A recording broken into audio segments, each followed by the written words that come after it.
Okay, why don't we start? Let me introduce very quickly myself first. My name is Minji Kang, and I'm Student Programs Coordinator at the Department of French, Hispanic, and Italian Studies. And you might already know me if you have emailed back to us, or if you have set up an appointment with me, or if you come into my office and talk with me. So I'm the departmental advisor that you might see as a first point of contact. So I'm more than happy to answer all of your questions. At the end of the session, we'll have Q&A, and we will share different ways for you to contact us. So please wait for that. And then just want to say we're very, very happy to have you all. First of all, why don't I pass the mic to Raul, our wonderful professor of the Spanish studies. Raul, it's for you. Mm-hmm. Hi, everyone. My name is Raul Alvarez Moreno, and I'm an associate professor at French, Spanish, and Italian Studies. Thank you, Minji, for the introduction. I don't know how wonderful I am, but I'm just trying. So the first thing that we want to say is why, no? Right? This is always one the question that you should ask. And I think that is how you're showing in this slide. One thing is the presence of the Hispanics and the Hispanic culture all over the world, right? It's a presence that in 4 continents, including Africa, and as some of you may know, even in the Philippines. And it's also the second language in the world with most native speakers. It is people that very few people that know after Mandarin Chinese, but over English. And it's also the 3rd most used language in the internet. So it's not just a geographical presence; it's a presence in the net. And also, I think what the Spanish has is also this combination of global and local at the same time. Thanks to the connection that we have in the Hispanic world, has been able to preserve this unity, but keeping differences at the same time in a remarkable and enriching balance that is hard to find elsewhere. I think this is what I think that distincts Hispanics and Hispanic culture. Why minor or major and minor in Spanish? I was reading the slide and it said that we're looking for motivated and excited students, but we are like also unmotivated and excited students. It's our job. It should be our job to get you motivated and to get you excited about things. The excitement and motivation always helps, of course, if you have something already there, but we do it too. That's our job. So if you feel as an inclination for this language, this culture, even if you don't know for sure, you are also welcome. And it's also, you see, I like in that slide 2 words. I'm going to say passion. There is no a coincidence that I think that within FHIS we have red is our color, right? Red is the color of passion. I just said excitement, Minji. And there is also a distinct approach to life, right? Many of you have that cliche that in the Spanish world, people work to live, and instead of living to work. And I think it's a cliche for sure, but it's also true. There is a way to be in the world, to be situated in the world and enjoying it. That is really special about this culture and this language, and again, you can approach and be a part of it by studying it. And I think this is something that is there. And also, of course, we're going to talk about a little bit about language, literature, and culture as the 3 pillars that the program is built. First of all, my advice is language, right? To give you the opportunity to travel around the world and to do tourism. But the first thing is that if you in a Latin American country or in Spain, you see a place where the food is written in English or translated, don't go there. It means it's not good, it's for tourists.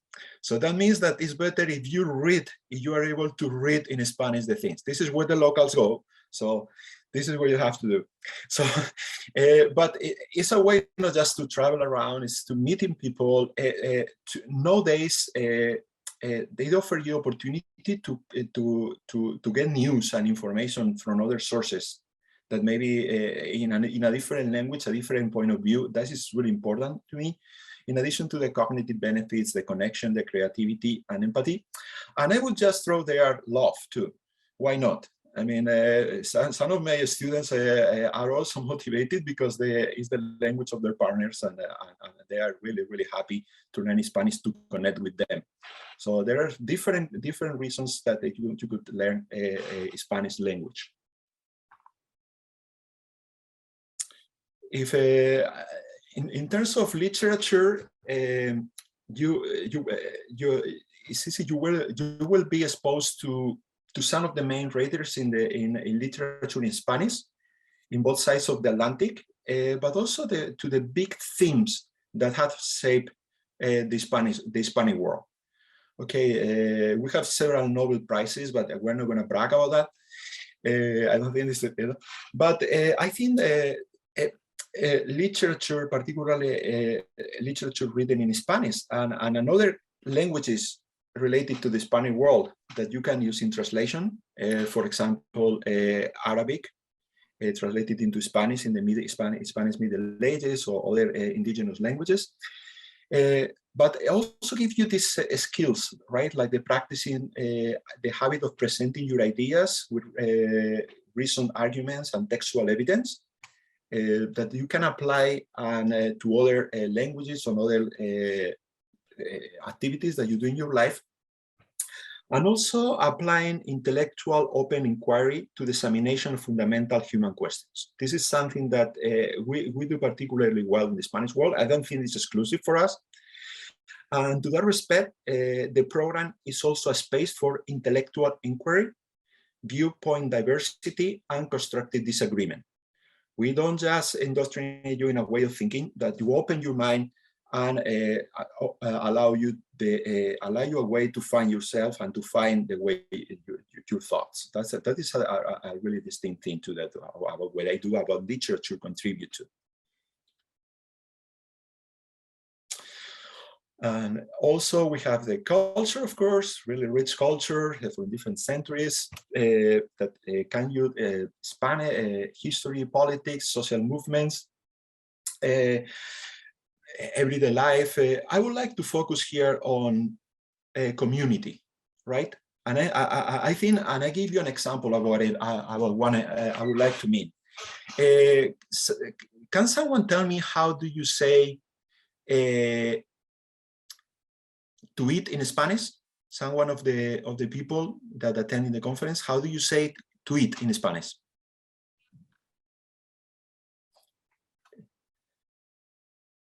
We have a lot of answers. Yes, we have a lot of answers. Es comer, comer. Do you see that comer has the same word like community, com, right? It is cum, right? But so if you see comer, comer comes from Latin, cum, edere, right? Edere was eating in Latin, plus cum, that means with, right? Come, with. This, I think, is not a coincidence that we in Spanish, we say to eat with.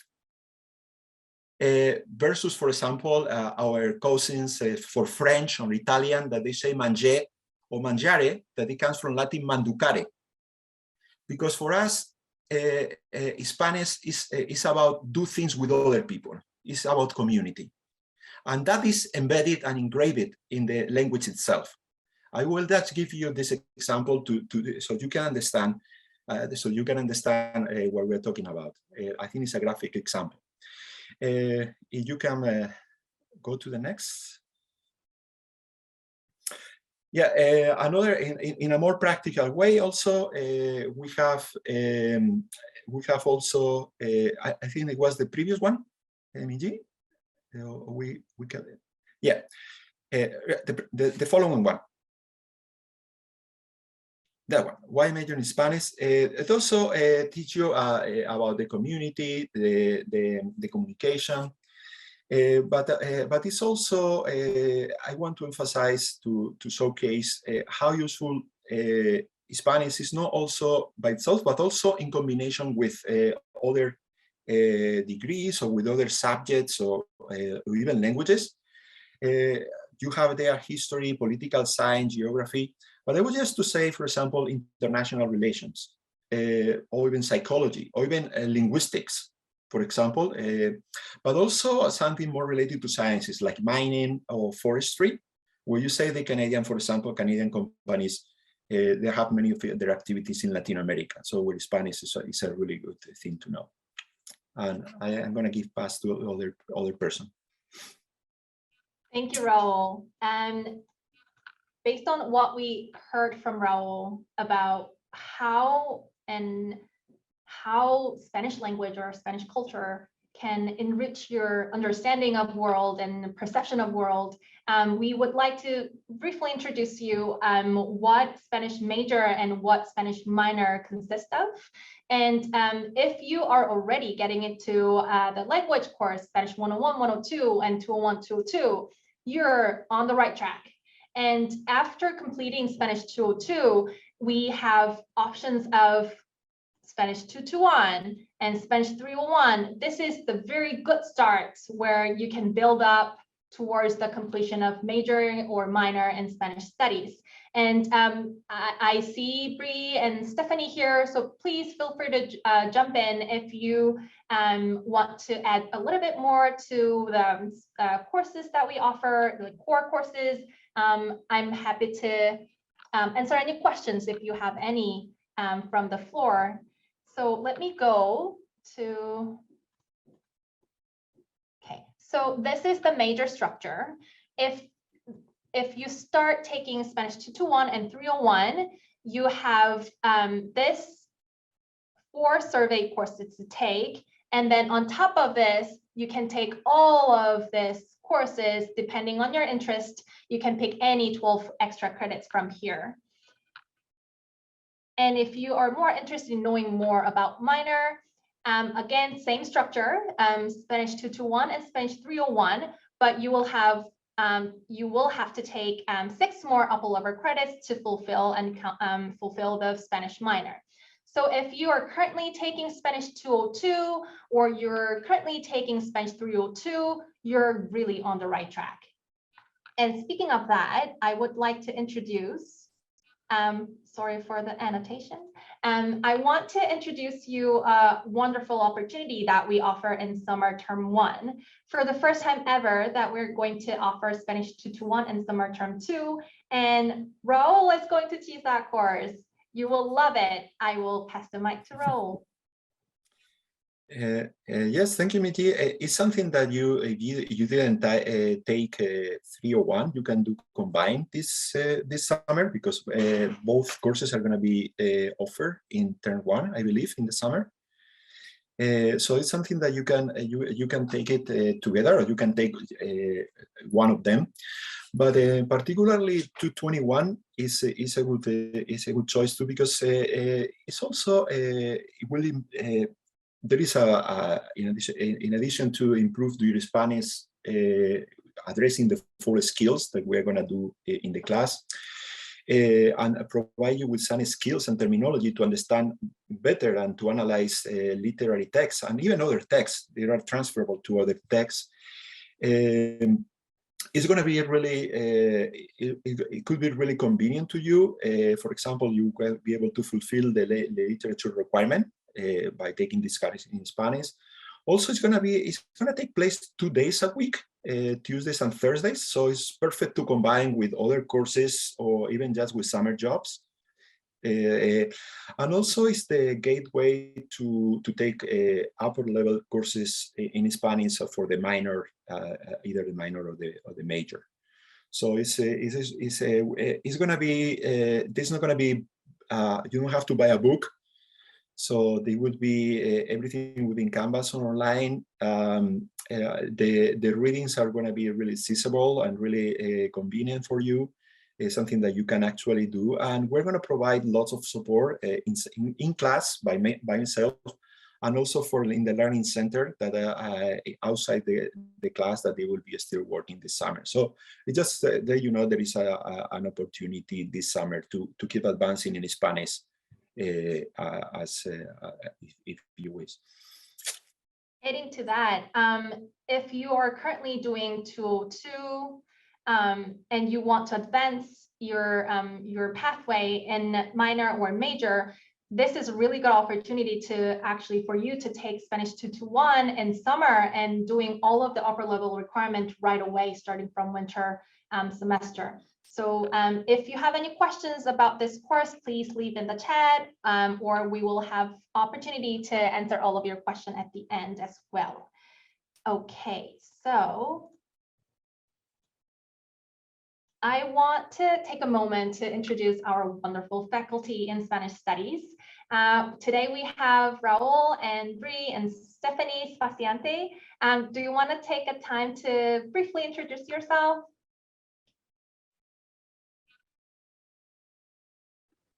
Sure. Raul, do you want to go first?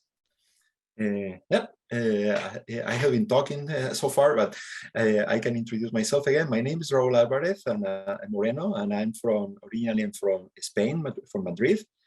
And I have been at UBC for, I think, 11, 12 years. And I specialize in Spanish literature and culture from the medieval and early modern times, and also from the history of the Spanish language. But I teach different things in the department. So I'm going to pass to Bri. Hi, everybody. My name is Bri, and I also teach Spanish, but I'm from Michigan originally. I almost said Madrid. That would have been funny. I am not from Madrid. I am from Michigan. I was so focused on the fact that I wanted to say I'm not a native speaker. And one of the reasons why I did a degree in Spanish was precisely because it was a challenge for me to speak another language. And so I also have a degree in Hispanic studies, but I'm a Latin Americanist. I study about revolution particularly, and I'm currently the language program director and the advisor for students taking language courses, Spanish language courses from the 100 through the 400 level. So if you have any questions, I'm here for that too. And one more reminder, I'm from Michigan, not Madrid, and I will pass the mic to another fellow American, Stephanie. Hello, my name is Stephanie Spaciante. For those of you who know me, if you had 201, 202, that's usually where I'm at. I'm the coordinator for those courses, and I am from Washington State. I too started Spanish just like everybody here in my first 101 class sitting in university in the back row thinking, oh my gosh, I love this. This is so much fun. And it just, it opens up your world to so many different things, experiences. And by doing that, if you're not a native speaker, going on a study abroad is a fantastic way to learn. There's a big difference between exchange and study abroad. And what I do is I've spent the last I've done 17 years in South America with groups of 30 students. And you live with homestay families, and you get to be immersed 100%. And that's how I did it. And I was in Spain and Mexico, and then in grad school in Mexico again. So anyhow, I can't say how much I love the language. And if you are interested, you don't have to be perfect at it. It's about that passion. It's about loving it, and it comes with practice. So welcome. Thank you so much, Stephanie. Thank you so much, Bri. I just wanted to also mention that we will have a slide, especially for the study abroad, go global. So I would actually ask Stephanie and Bree to come in and share again. Now, since we heard from our faculty members, I would like to invite our amazing student undergraduate representative in Spanish studies. Today we have Iman and Bowen. We are so excited to hear from you both. And I just cannot say thank you enough. Why don't we start from Bowen or Iman? Which one of you will start first? Sorry. Iman, do you want to start? Sure, I can go ahead. Hi, everyone. My name is Iman. I'm a fourth year student and I'm minoring in Spanish. I wanted to share a bit about my experience and the opportunities that minoring in Spanish has given me. First of all, I know that there's lots of students like me who have minored in Spanish, and I think that this really complements and actually completes the major degree that I'm completing at uni, which I think is a really great opportunity. And one of the reasons that I think you should really make the most of the chance to learn Spanish and, you know, go in deeper by learning literature and culture while you're at uni. Just like Minji said at the very beginning, don't leave it to mañana, because there's so many opportunities available. So last semester, actually, I was able to represent the undergraduate students taking Spanish and Portuguese at UBC, which was a really amazing opportunity for me. To begin with, I knew I had to apply to this position because I felt like it would be a way to give back to a department and to peers that had helped me improve my Spanish. And but it turned out to be so much more. I got to connect with both faculty and peers at a much deeper level. And so one of the things that I want to share with all of you today is one of the questions that I was asked in my position as the undergraduate student representative, which was if I had any tips for students looking to improve their Spanish and become more fluent. And I think that this program at UBC really helps us get there, because the faculty is always so supportive, be it our professors who are native or near-native speakers, and also the TAs who are absolutely amazing. And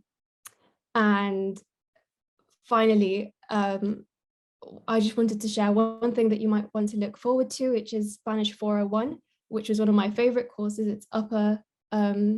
It's an upper year Spanish language course. And I think one of the reasons it was so amazing was it was a real application of the things that we were learning. So, for example, we did some translation work for a charity in Peru, which was really amazing and really made me feel like translation and language wasn't just a mechanical substitution, but you really feel connected to people and to the language.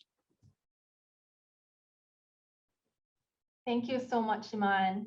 Thank you so much. Bowen, you want to start? For sure. Hi, everybody. Thank you. My name is Bowen, and I'm your current undergraduate student representative. So I'm just going to put my email in the chat. Feel free to reach out to me at any time with any questions or concerns. So I'm in my fourth year, and I'm majoring in international relations and minoring in Spanish. And I also just wanted to share some of the amazing opportunities that I've had through minoring in Spanish at UBC. So I was inspired to minor in Spanish through attending one of Stephanie's global seminars in Quito, Ecuador. So in 2019, before the pandemic, we traveled to Ecuador, and with about 20 or so students. So I lived with a host family there in Quito, Ecuador, and went to class at the University of the Americas, which is an Ecuadorian university there, but we were taking UBC classes.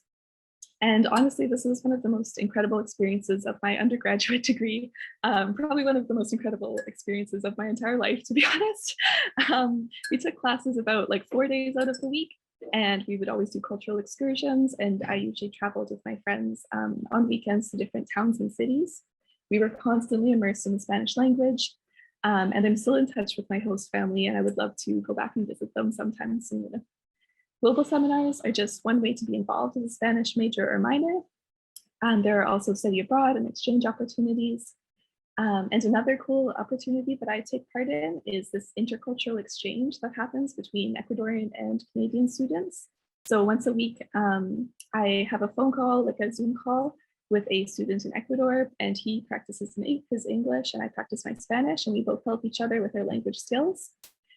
And finally, one of my favorite UBC classes that I've taken in Spanish was Spanish 404B, From World to Screen, Topics in Hispanic Cinema.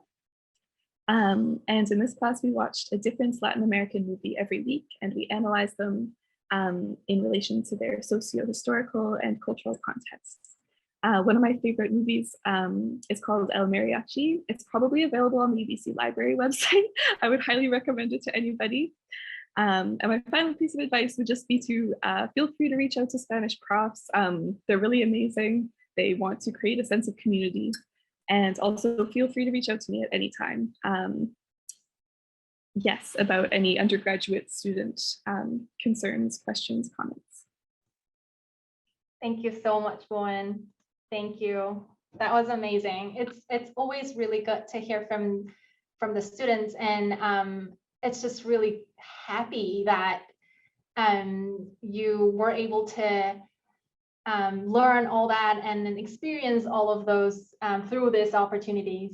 Thank you so much for sharing your stories. I know Raul mentioned briefly before about our resources and support outside of the classroom, and one of that is FHIS Learning Center. We have Miguel here today to introduce and explain a little bit of his experience and what we do in the Learning Center. But very briefly, Learning Center is a space where we offer free one-on-one or group conversation session tutoring to the peers. And I'm excited to invite Miguel. Hola a todos, bienvenidos. Hi, I'm Miguel. Thank you, Minji. Yeah, basically, as Minji said, the Learning Center offers peer-to-peer tutoring sessions, meaning that tutors are students such as myself with knowledge in one or various of the Romance languages. In my case, I'm a Spanish tutor in the Learning Center. We offer individual and group sessions. Individual sessions are usually involve the student coming into the Learning Center with certain questions about a grammar topic, or they want to practice their speaking, for example. And group sessions involve conversation sessions. I do both. So for group conversation sessions, they've been online for like the past year and a half because of the pandemic. And yeah, we have those sessions through Microsoft Teams. And these sessions can be scheduled via Canvas. We can send you guys the link. Actually, I think Minji just did it right now in the chat. So, if you're looking to get into some tutoring sessions, just click that link in the chat. And I'm gonna switch the topic just a little bit and talk about my position within the Learning Center. I've been a work-learn student with the Learning Center for over a year and a half now, and my position title is Learning Center Assistant. And yeah, there's two of us. The other one is Olivia. And with this position, I've been able to grow professionally, being the liaison among students, tutors, professors, and the FHIS department team. And I've often had to take leadership roles with the projects that we do, such as a promotional video that we're going to release soon. So keep your eyes out on that. And also cultural events within the Learning Center, such as this past December, we collaborated with MEXA, which is the Mexican Student Association Club. And we held an event in Spanish, talking about different themes of Mexican culture. And, it was really successful. We had a lot of attendees and everybody was happy.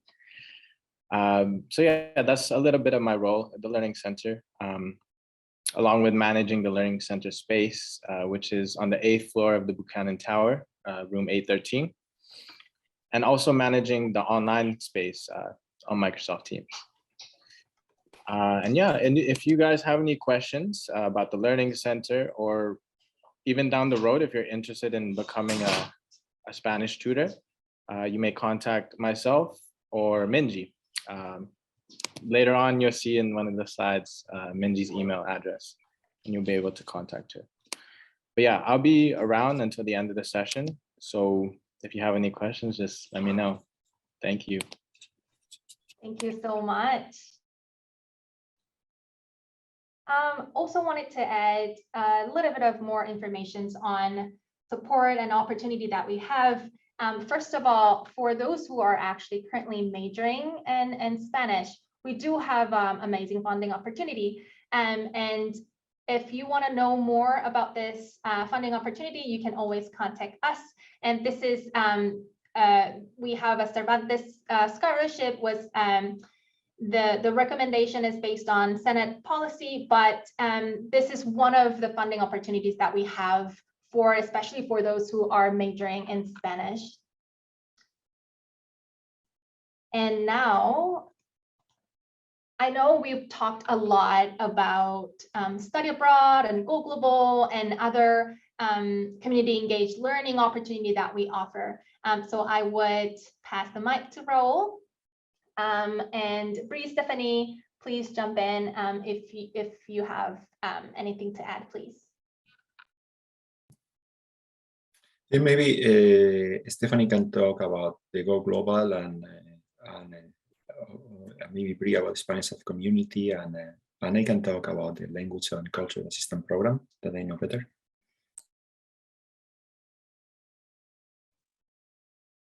Should I start, Raul? Okay, so what we do, we go every May, June for 2 months to Quito and study at the La Universidad de las Americas, and it's a 6-credit program over those 2 weeks, and you have an opportunity. We do, like Bowen said, 4 days of class, and then we have 10 cultural tours that are also included in the program. All the food is included, the housing, down to your laundry service once a week. At the end of the month of May is dedicated to 201, month of June is dedicated to 202, and we are looking at the possibilities of offering again 300 level classes, which we have done in the past, 301 and another course. And I'm sorry, the drilling's going upstairs, construction, so I apologize for that.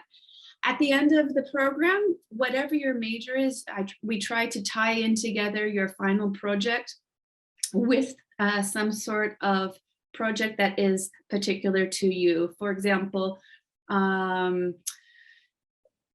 we had one student that was involved in, wanted to be a lawyer, so she interviewed one Canadian. She got an interview with a lady that was incarcerated in Quito and went to the women's jail and did an interview with her on why she was there and how long and how the jail system was. Logan, I'm not sure if we're going to see the video or not today. He was working on his journalism degree and he made a video. And let's see, while we were there, we had the legalization of same-sex marriage in 2019. So we had a student that did a project on that. Bowen, do you remember what yours was? Yes, mine actually had to do with one of the cultural excursions that we did to a community-based community center in downtown Quito, which focused on preventing teenage pregnancies, and it was all about sexual health. So I conducted an interview with the head psychologist there in Spanish and did like a research report on like the importance of community-based health centers.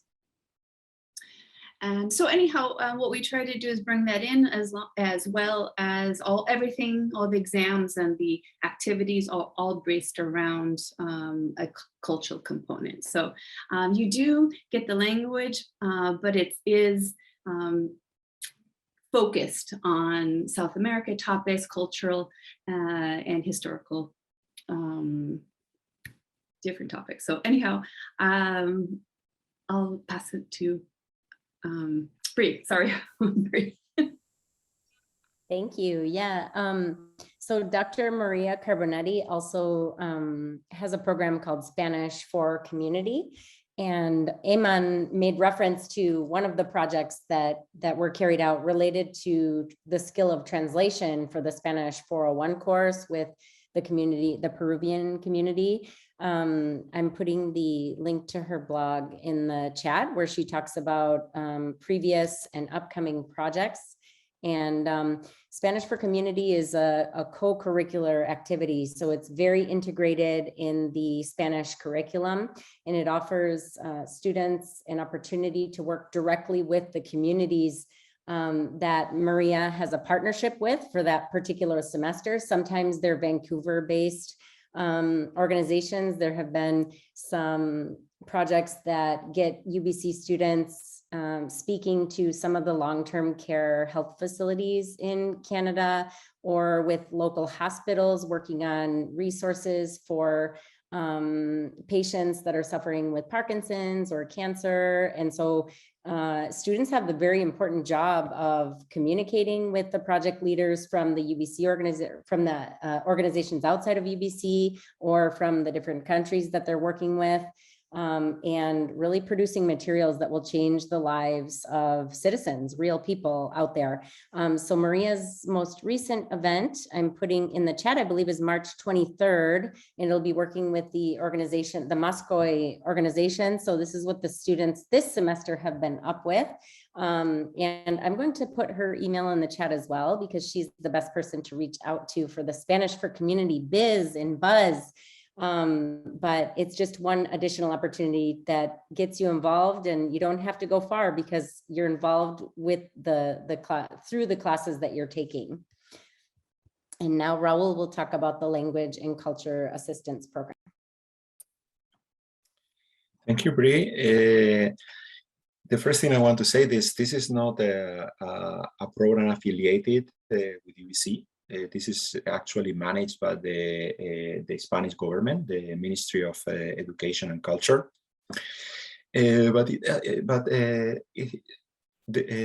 Some of my previous students have a really good experience with it, and it's perfect for particularly when you graduate. You need to take a year off and go to a Spanish-speaking country, and you would like to work, particularly in something related to education.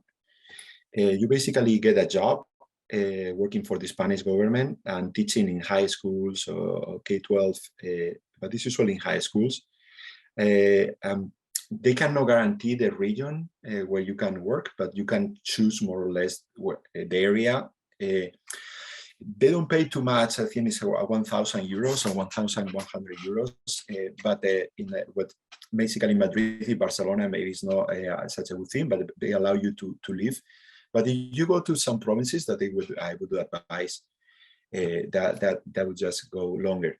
What I would like to say is that you don't need to be a major or minor to apply for this. You need to be a native speaker, French or Spanish, but French or English. But with a minor or a major in Spanish, it would help you in the admission. Your case would be straightforward, and we will provide you with the letters, recommendation letters that you need, and all the advice if you are interested in that. My recommendation is to do it after graduation, if you are interested and you don't go to the job market right away. Thanks. Thank you, Raul. I think we are really just now, we started to talk about how Spanish language and knowledge and literature and culture can be giving you an impact on your career choices or your future, right? And this is just, as you can see on this slide, this is just a list of the career path that you can think of, but it's just only a few examples of the career path. And I personally, I can actually testify for that. The reason that I learned Spanish when I was in high school was just because I love the language so much.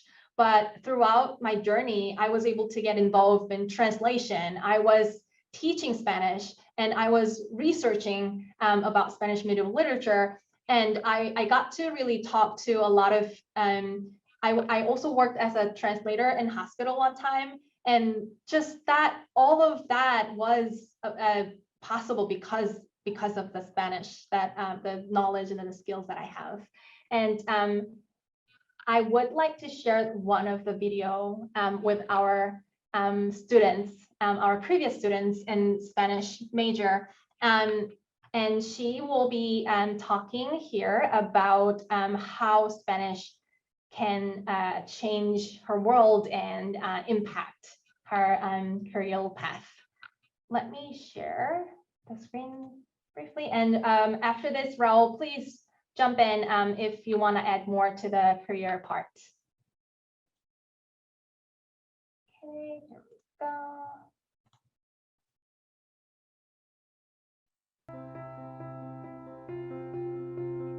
My name is Asli Kairapetia and I graduated from UBC with a Bachelor of Arts in Spanish and International Relations.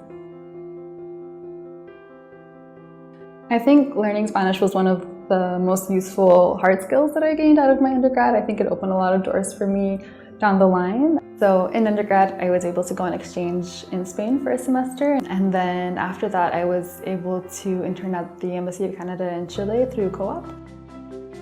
Being in an environment where I had to just go about my daily life in another language, I think that really forced me to get over the inhibitions and kind of insecurities and just force myself to do it and get better. I've surprisingly been able to bring that into law school and experiences that I've had there as well. So I'm interested in international law and human rights. So last summer I went back to Chile working at another organization that does research on judicial systems and judicial reform in Latin America.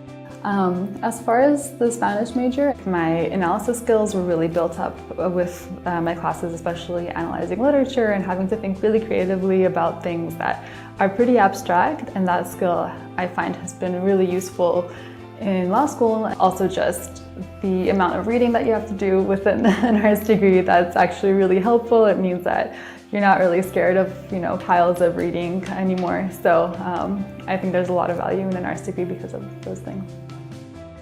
I think the biggest challenge is not knowing if what you're doing is what you should be doing and if it's the right step for you. For current students, definitely I would advise to take advantage of all of the opportunities that are available. Getting involved outside of classes, going on exchange, doing co-op, all things that I didn't really think through that well maybe before I did it, but ended up being really transformative experiences. I mean, I don't know what would have happened in the parallel universe, but I'm happy with the way things turned out.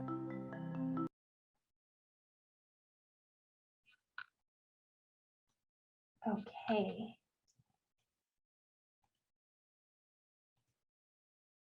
Is there anything else that any of you want to add to this before we moving to the next slide of the upcoming events? Oh, we have a question actually from Ruby. Ruby, do you want to? Yeah, thank you. Hi, can you hear me? Yes, we do. Okay, perfect. I just wanted to ask a question about the co-op experience that she mentioned. If there are opportunities to do co-op in abroad in a Spanish-speaking setting, did I hear that correctly?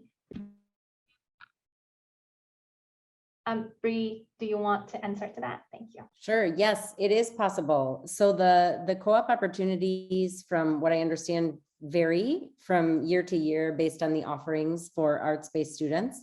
But the year that she went, she was able to get a co-op in Chile. So she was able to do her co-op in a Spanish-speaking environment. So it is possible. And I think that there are other students as well who did other placements, maybe not abroad in a Spanish-speaking environment, but definitely in BC in a Spanish-speaking environment. So you can sort of craft that experience based on the partnerships that UBC has at the time. Owen. Yeah, I'm currently in the co-op program, and I did recently see a job posting for the Canadian Embassy in Spain this semester. So I know that there are postings. They haven't been as common throughout the pandemic, but hopefully as we are, transitioning out of that, there will be more international co-op opportunities. Thank you so much. We have been talking about careers and skill sets that we learn from the Spanish program, and really we have been preparing this career workshop first time ever because by taking all the courses, language courses, culture courses, literature courses, Now we really want to think about how we can strategically package and use the skills that you learn from all of the courses, amazing courses from the Spanish program. And this, we would like to invite you all to come to this career workshop where we will be able to provide a tailored and a little bit personalized advice for those who are thinking of getting into job market pretty soon, and how to think about how we can use this skill set to really before launch to your career. So this is coming up on March 31st. It's virtual event from 4 to 5. And if you are interested in knowing more about all of the events that we provide, please visit our website or use this QR code to register. And I also wanted to mention that we have a very exciting in-person activity coming up. You know, it's in April, we are going to have a final exam period. But before that, we would like to offer you an exciting opportunity where you can just come and relax and dance with us. So we're going to invite our alumni, Julio Montero. He's an amazing instructor in Latin dance. And we will be able to learn history and the probably basic dance move from him, and just kind of forget about everything that is happening and enjoy with the peers and with us. And again, all of the information is here in the website and the QR code. If you have any questions, please leave in the chat or please raise your hand. We're more than happy to answer all the questions. Okay. Before we go to the final slide, I wanted to go back to this slide actually, and just highlight, given that we now heard all of the amazing opportunity and stories and testimonials from the students and professors, I just wanted to really highlight that we are offering a lot of diverse courses in which a lot of different topics are being really discussed. And I also wanted to say that this is like one of the things I always say to the students who are interested in knowing more about Spanish, is that once you get to learn the new language, and once you're, especially once you're in the 300 level and 202 or 301, 302, I think being able to read literary text in Spanish rather than translation could just open a whole different world to you. And I still vividly remember when I read for the first time like Góngora, Cervantes, or Cortázar, I still can remember very, very vividly. So I really highly recommend you all to take a look at Spanish 221 in summer. And then with 221, you will be able to take all of the higher upper level courses, content-based course, including survey course and gender studies or other 400 level courses. And I will leave Raul to jump in. Oh, thank you, Mindy. You know, I want to. I saw some messages in the chat and some things that they have been commenting on. I want to emphasize that I witnessed since I'm here, students who came to the Spanish program, and they came without any knowledge of Spanish, and it started in 101, and they ended up in the MA in Spanish, and we did in the MA. I mean, and because this is sometimes the idea that you have to have some kind of background in Spanish. Of course, you may have to study more, and you will have to do more effort if you don't have that background, or you didn't study in high school. But I witnessed this thing. For example, I don't know, Brie, remember Feng from China or other countries, that they started in 101 without any previous knowledge of Spanish. And they ended up doing a MA in Spanish. So it is possible. I mean, it is something that happened. Thanks. I completely agree with you, Raul. I mean, I can testify to that again. I learned Spanish for the first time in high school, and I continue to study that. And then I have MA and PhD in Spanish studies, and I still get to use my Spanish with all of the faculty members and students. So I just I cannot say better things about Spanish about Spanish program at UBC. I'm totally biased here. Okay, why don't we go to the last slide and we will welcome your questions. Oh, sorry, I really want to show this. Just wanted to really highlight that Spanish program is a vibrant and growing program, and we are really just friendly and full of enthusiasm. And we wanted to highlight that Spanish program really wants to focus on building community and connections and communication with all of the students and staff member, including me and faculty members who are joining us today, or not today, but like we are a community that, and we're here to support you. We're here to help you throughout the journey. So try a class, consider minor or major, come by office hour to your faculty member or to me, and just enjoy yourself and immerse yourself, let yourself immerse in language and literature and culture that Spanish program provides. As Gwen said, don't leave it to mañana. And so here we go. We have information. Contact me or Raul, Bree, Stephanie here. If you have any questions about language course or literature course or minor, major, we're here to help you. You can use the QR code to book an appointment. You can also just come by to my office. I'm here at Buchanan Tower 716. And you can always just, you know, even if you're not considering minoring or majoring with us, it's totally fine. Come by and talk to us. We're here to welcome you, to support you, and for all the opportunity that we can provide you. Okay, I will now, if you have any questions, please use your mic or chat to share with us, and we're happy to stay a little bit longer if you have any questions.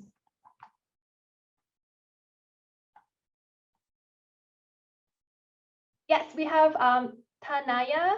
Am I pronouncing your name correctly? Hi, it's Tanaya. Tanaya, nice I to had meet a question about, hi Bree, hi Stephanie. I just had a question about 221.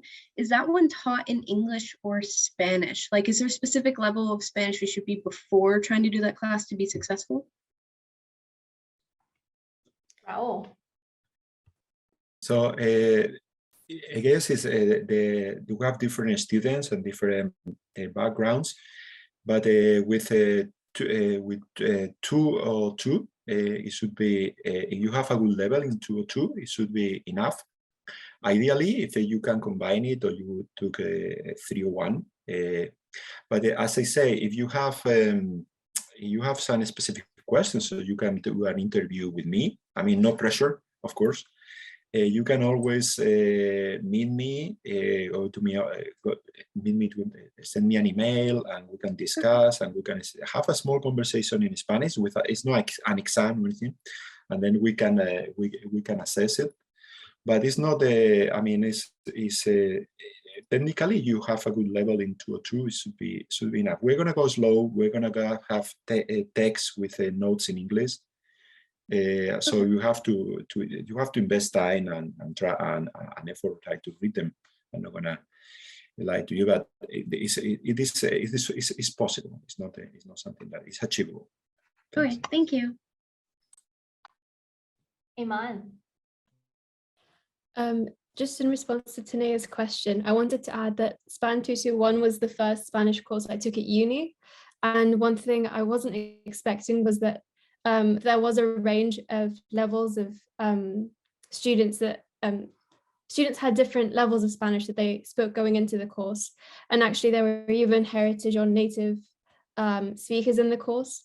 And I would say let this really motivate you to improve your Spanish, reach out to students who you'd like to reach their level of Spanish, make friends with them, practice together, study together. And I think it's such a great course to take.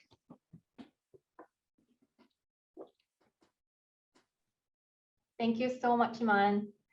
Do we have any other questions? Any comments or feedback or anything that you want to know more about?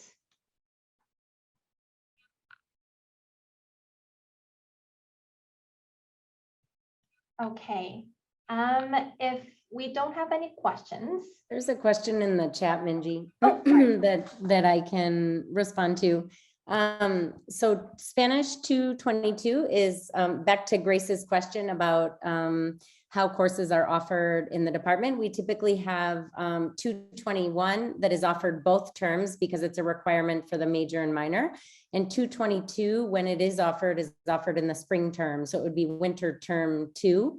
And so it wasn't offered this year, but I hope it will be offered next year. It's a course that tends to attract native speakers, although there's usually a good mix, as Iman said, of native and non-native. And it's a really fun class where we study art, film, and music. So there's the other side to what humanities studies looks like is captured in that course. So thank you for the question. And if there's interest, we can definitely, if there's interest, the course will be offered. Let's just put it that way.